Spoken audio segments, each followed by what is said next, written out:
Welcome. Thank you for joining us again on this week's edition of Just Saying. Steve McFeeters and I try to join you about every week, and we thank you for joining us. Steve and I were just having a conversation before we started this. We both ran into a couple of friends, old friends this week, who, and we're not blowing our own horn, but they had mentioned that they watch the program. They watch Just Saying every week. Right. One from Kentucky and Springfield. One from Kentucky, one from Springfield. And they do it because they don't have an opportunity to come back to Sikeston on a regular basis, and that's how they keep up with their hometown. So if you're among that, if you're from outside of Sikeston and this is the way you keep up with our community, thank you for joining us. That's really kind of the purpose of us. Let us hear from you. You can email us. There's a lot of ways you can contact us, but regardless, we do thank you for joining us. And it's always interesting, people who grew up here and went other places still like to come back here. There's a special magic to that. I'm sure that's true to other hometowns, but it's good to hear from the folks that are out there, like to know what's going on. And later on, we'll tell you about some things coming up this summer, and hopefully you'll get to come home. And in the meantime, send us an email. Absolutely, yes. I always get amazed every year at Cotton Carnival. Cotton Carnival has become our homecoming. Yes. As such, that's fine. That's extremely appropriate, and you see faces. And what I find odd is that all those people I see who have been gone for quite a while, they come back and they're a lot older, and that hasn't affected you and I. I don't know, but they age. It must be the water in Sikeston. Should we ask them for their perception on that? No, we'll skip on to something else. Right. But we do thank you. We do thank you for joining us this week, and I'm kind of excited about today's program because Steve, who is up on everything that goes on in this community, has a list for us today. There are a couple of topics that we're going to talk about, which is good. For those of you who don't know, a lot of times we hook these little microphones on and we turn the lights on, and we don't have the faintest idea what we're going to say or what we're going to do, and that's which is probably pretty evident to most of the people who are watching. Yeah, this is not a high-dollar production. No, it's not. Charlie does a great job. Absolutely, and we appreciate it. We're of Z Productions. Absolutely, yes. Like a plug there. We're required to do that, by the way. But he does good work. We'll start off today talking about. We made mention, I think, just briefly on the show that we did last week, and there's a new floodplain map for our community that's been released by FEMA, by the federal government. And it has the potential of being extremely harmful and devastating to our community because it includes a large section of Sikeston that has never, ever been declared in a floodplain. On the ridge. On the ridge. The ridge is at least, 20 feet higher than the floodplain. The floodplain would be where the complex is. That's correct. To the east, and you hit the ridge there at Ingram Road. On top of that ridge, as far as I know, it has never been in the flood zone. And part of the Fairfield addition, part of Plaza Drive behind the hospital. Yes. And we find out that FEMA did a flyover with some digital technology, and decided some of it was going to be in the flood zone. Which is, for those of us who have been here for a long time, first off, were it not so sad and potentially devastating, it'd be comical. I know. Because, there's a reason that Sikeston is located on a ridge. There's a reason. From the beginning. Yeah, there's a reason that the Indians located on the ridge as well. I mean, this is high ground. It does not flood. Now, FEMA's argument is that it pools. In other words, that there's a lot of flooding. It comes down and it pools in this area. But once again, for those people who have been here for a long time and a lot longer than you and I have, I mean, that's never been an issue. We should show them the maps and pictures from April 2011. Yes, absolutely. And you can see that it did flood in a lot of places, but not on the ridge. No. And I think obviously there was a public hearing before the city council on it. A lot of the property owners were less than happy with the findings. Well, to the credit of the city officials and Joanne Emerson, our congresswoman. Joanne's already taken some action. It was in the Standard Democrat May 17th edition of her taking issue with that. And then they've made arrangements for a FEMA regional manager to come in here in early June and get on the ground and actually see that these areas are not in the flood zone. No, and we have to believe that once they actually put the boots on the ground and they come and they see the topography and they see the elevations, that there will be a revision of the floodplain map. It's you know, and I don't want to get into a let's bash the federal government, but it is my favorite topic. Oftentimes they make decisions that you just scratch your head and you wonder, how could anyone in their right mind look at that area and consider it that way? But it happens. But to our credit, yes, Joanne Emerson has been very proactive on that. She her letter to FEMA was very point specific, as a matter of fact. It used very official language to say, get your head out of you know where and come and look at this, because this doesn't make any sense. Well, obviously they're trying to designate some new flood areas to collect more flood premiums to replenish a fund.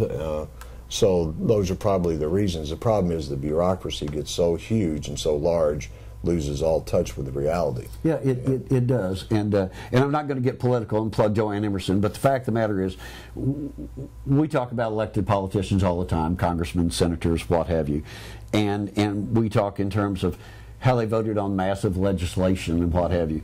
This is an example of what a congressman really does.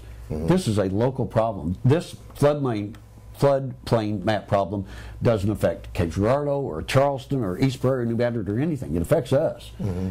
And yet she's very proactive. She has obviously gotten the attention of, because of her seniority, she's gotten the attention of those people who can affect a change. Being on the Appropriations Committee doesn't hurt. Doesn't hurt at all.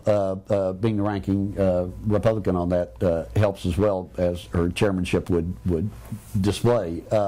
But I'm confident that within a short period of time, 30 days or less, there will be an awakening by the federal government, and the new floodplain map will not include those areas. So stay tuned for that, because she'll be here with the regional director in early June. That's right. The council will be talking about it, and hopefully that can be reversed to where if you're on that ridge 20 feet plus higher, that you're going to be fine. I remember at that one hearing, Chief Juden was there, and last year during the floods, they looked at all these scenarios if the levee at Commerce broke during the high flood, springtime, and the water could have come to the ridge and maybe been 1 to 3 feet high, but then it hits the ridge and goes south. Worst case. Yeah, and they even looked at a fault that we can't imagine, and that is a breaching at the diversion channel.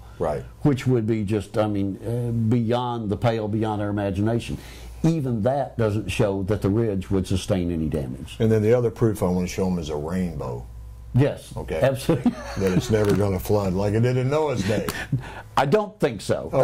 Well, it's interesting, in the past, gosh, since 1993, so that's almost past 20 years. I think we've had like 900-year floods in the past 20 years. We've had a bunch of them, for sure. Yeah, we have a lot of fun. But well, the other talk about town is, of course, we saw in the Standard where longtime chamber director Missy Marshall is moving on to work for Three Rivers. Yes. And we know Three Rivers has lots of plans to accommodate their growth.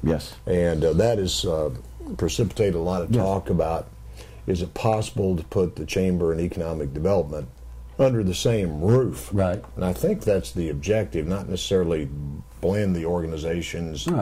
I don't know, but if you're not from here and you're coming to town and you have to go to one place to get information on the Chamber, but you need help of economic development, you got to go to another place. Most communities have at least put these under the same roof, because people are only going to look so long before they move on to the next community. That's exactly right. But and you know, it's being talked about by the city. Our mayor is looking into it. The Chamber board with Darren Johnson as the president, and discussions, I'm sure, with city, BMU. But the point is not to lose sight of trying to put it under one roof to make it better for us. Well, and for starters, and we have talked about this earlier, first off, congratulations to Missy. Missy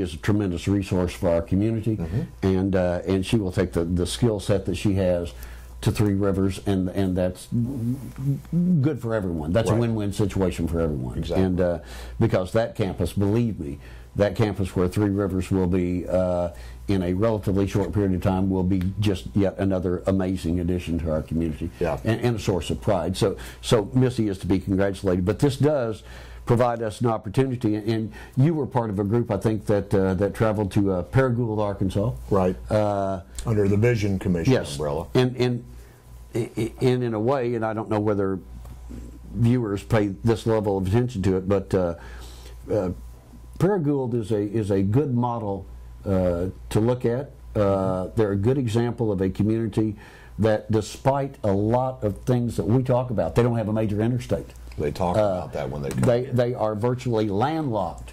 They're a long way from the river. Yeah, you can't get there from here. So, but they continue to grow and prosper in terms of population, in terms of retail sales, in terms of jobs. And their model is similar to what you talked about. well, basically, if you talk to the folks there, they're next to Jonesboro. They quit fighting Jonesboro. Mm-hmm. Jonesboro's growing like crazy. Right. Such as we are in close proximity to Cape Girardeau. Cape, and just like we need to work closer with Cape. Because yes. Cape recognizes that with Orgill, the FedEx distribution center under construction and soon Do It Best, that Sykeston has made a mark here. No question about it. And the point being, you get everybody pulling on the same rope and not in different directions. And people know that when they come into the community. Yes. Are these folks working together? Are they pulling apart? Well, when you start pulling in the same direction, which is part of what the vision is trying to do, put some things into action to make that happen, it makes a huge difference. We were talking about, it was only 16 years ago when the land for the Business and Industry Park was purchased. Yes, yes. Now look at it now. That's that exactly normally right. takes 40 or 50 years Yes. to develop where we are now. And you were on that board. You know it wasn't an easy thing to do. No, it wasn't, and it starts with a vision, and that is, if you build it, they will come, and if you have land available, and if you have the infrastructure there available, sewer and water and streets, right. So that a prospect can come in and they don't have to use their imagination to see what could be. We actually have it here. Yes. And the late Manuel Drum, who was board attorney for BMU at the time, and the management at BMU and the board were very instrumental in exploring that, purchasing that, and the success obviously speaks for itself, and it continues. And maybe people ought to take a drive out there and take a look, but you see Southeast there with their campus, and they're growing. You see the trailer manufacturer, Unilever, Good Humor, the cold storage place. And it all actually started with the Highway Department. Yes. Because the Highway Department was making a decision on leaving their aged facility in Sykeston, and without a place to go, they were considering moving elsewhere. Right. And so that was kind of the impetus that started it. And little did we know, 16 years later or whatever, that we would be looking at the success. And it continues to grow every day. Another thing, Mike, as evidence, there was a chamber sponsored a job fair at the field house. I think it was Wednesday of this week.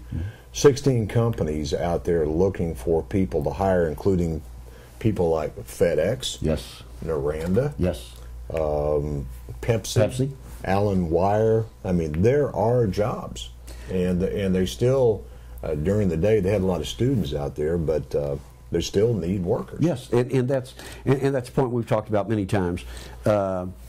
Nationally, we talk in terms of the need for jobs and what have you. The fact of the matter is, and you can pick up this newspaper classified ad, please do, any day of the week, there are jobs available. And a lot of these are entry-level jobs, as you would understand, but a lot of these have some tremendous upside to them with nationally recognized companies. Despite some issues that we will continue to have in our community, we also have a whole lot going for us right now. Right, we do. And so people are going to see if we're going to pull together to make some of these things happen. We have in the past. Yes, yes, yes. The Business and Industry Park is a great example. The council at the time, the BMU board, the chamber, everybody got behind that. Now we got projects actually happening, jobs coming. And on the other side of that coin too, and when this segment airs, it will be past tense. But you know, this past Saturday, Hope Epidemic was staged again in our community, bringing 1,000+ volunteers together to help other people in the community. Yeah, 3,000+ people at the event. I mean, that just really, really speaks well of the organizers and of the spirit of the community. We got another community thing coming up in June, which I think will be a lot of fun, is the music in Malone Park. It's a lot of fun. Every Friday night, yes, it is. 6 o'clock, there's 5 Fridays. You're going to have an old rock band, a gospel band, Anna Catherine. Yes, DeHart. Yes, she's great. Yes, her band, yes, Dirt Road Express, John Ingram's band, and another gospel band. It's so much fun for people to come out, bring their lawn chairs, and a company named Lulu's will be providing some soft drinks and beverage. Are you playing it this year? Yes, sir. Oh my goodness! The very first one. Is that right? Yeah. Well, wonderful. Well, first my hands too. First off, no, we don't do that. Well, we could actually, but well, you have to come out and listen to Steve. First off, Steve, great talent, great voice, and what have you. This isn't Steve Appreciation Hour, but thank you. But it is neat to take a lawn chair and sit out there and listen to some. It's sense of community. It's the quintessential small town. It's just perfect. I mean, it really, really is. And there's no shortage of things to do. And then, if you haven't been in town, well, come look at the new DPS station. It's absolutely yes. The director was by our office this week and gave our people a tour of it, and it's impressive. Period. It is impressive. And so today the glass is half full. Absolutely, it is. Yes. Well, good. And we'll continue filling it up, as a matter of fact. And we still want to hear from you, especially those here in town and those who live elsewhere and still have a fond place of Sikeston in their heart. Go to the Standard Democrat website, tell your friends, and don't forget to tune in next week. That'll be fine.